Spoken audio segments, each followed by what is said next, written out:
नहमदुहु व नसल्ली अला रसूलिहिल करीम अम्मा बाद। मैं ये एक मसला जो है वो मैं बतलाना नौजवानों को ज़रूरी समझता हूँ, लेकिन थोड़ा सा हया के ख़िलाफ़ है, लेकिन जो चीज़ ज़रूरी है वो बतलाना माशरे के अंदर लाज़मी मैं समझता हूँ।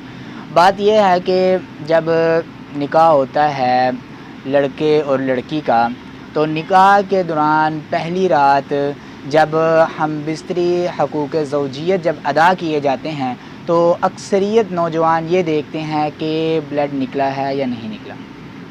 अगर ब्लड निकल जाए तो कहते हैं ये बिल्कुल ठीक है, अगर नहीं निकले तो कहते हैं कि इसने पहले कोई नाजायज़ काम किया है। देखें भाई, असल में बात जो है वो ये है कि बसा औक़ात माहवारी के बचपन के अंदर माहवारी का खून आने की वजह से कि उसकी वजह से पर्दा बिगाइल जो है ये ज़ाइल हो जाता है, या दूसरी इसके अंदर वजह ये है कि बचपन के अंदर बच्चे जो हैं वो उछल कूद करते हैं, जिसकी वजह से पर्दा बिगाइल ज़ाइल हो जाता है, या उम्र के ज़्यादा हो जाने की वजह से निकाह होता है तो उस वजह से भी पर्दा बिगाइल ज़ाइल हो जाता है।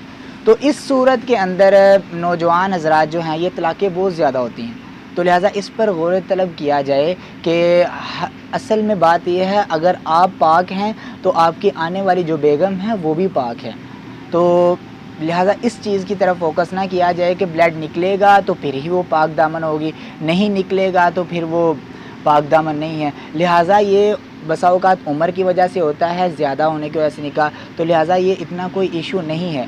ये माशरे के अंदर ये चीज़ ख़त्म की जाए। आप शायद जानते हैं या नहीं जानते, लेकिन तुर्की के अंदर ये रस्म है कि पहली रात नीचे बेड के ऊपर वाइट कलर की चादर बिछाई जाती है, और सुबह को पूरा उनका माशरा जो है वहाँ देखने के लिए खड़ा होता है कि लड़की कैसी है।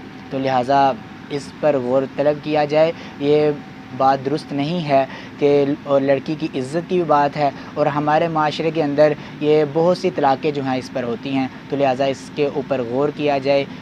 जज़ाकल्लाहु खैर व मा अलैना इल्लल बलाग।